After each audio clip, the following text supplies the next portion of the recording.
చుట్టమో అనుకున్న చట్టం మా శత్రువుగా తయారై మాకే కాదు మా కుటుంబ ప్రజలందరినీ కుటుంబ సభ్యులందరినీ రోడ్డున పడేసింది అని దాంట్లో ఈ 2-3 గంటలు వెయిట్ చేసినా ఏముంది సీనన్న అని వెయిట్ చేస్తున్న నా తమ్ముళ్ళందరికీ మరొక్కసారి కృతజ్ఞతలు. అసలు ధరణి ఏంటి, ఈ భూభారతి ఏంటి?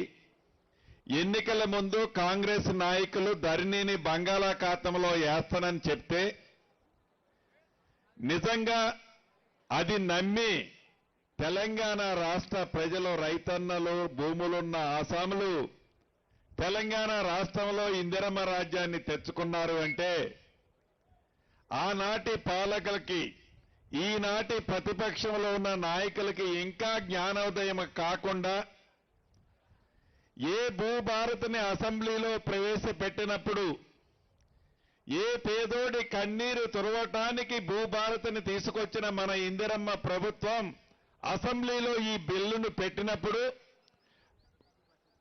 వీధుల్లో రౌడీల్లా ఆ బిల్లు పెట్టకుండా ఎలా అడ్డుకున్నారో, స్పీకర్ గారి మీద కానీ నా మీద కానీ ఆ కాగితాలు చింపి ఎలా వేశారో ఆనాడు రాష్ట్ర ప్రజలందరూ ప్రత్యక్షంగా చూశారు. అయినా వాళ్ళకి జ్ఞానోదయం రాలే.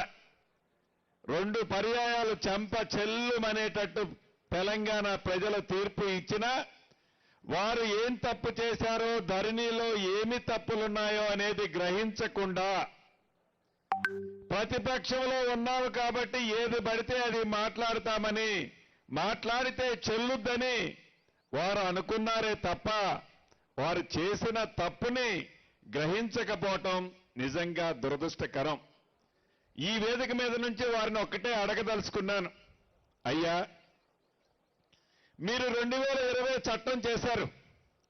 చట్టము చేసిన తర్వాత చట్టాలలో లొసుకులు, మీ స్వార్థము, మీ వ్యవహారము అది తర్వాత మాట్లాడతాను.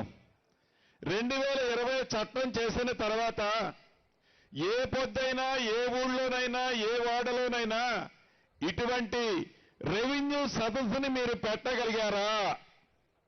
నిజంగా మీరు పెట్టి ఉంటే ప్రజలు ఈ ధరణితో ఎంత ఇబ్బంది పడ్డారో ఆ సభలో మీ ఈపు విమానము మోత మోగించి ఉండేవాళ్ళు.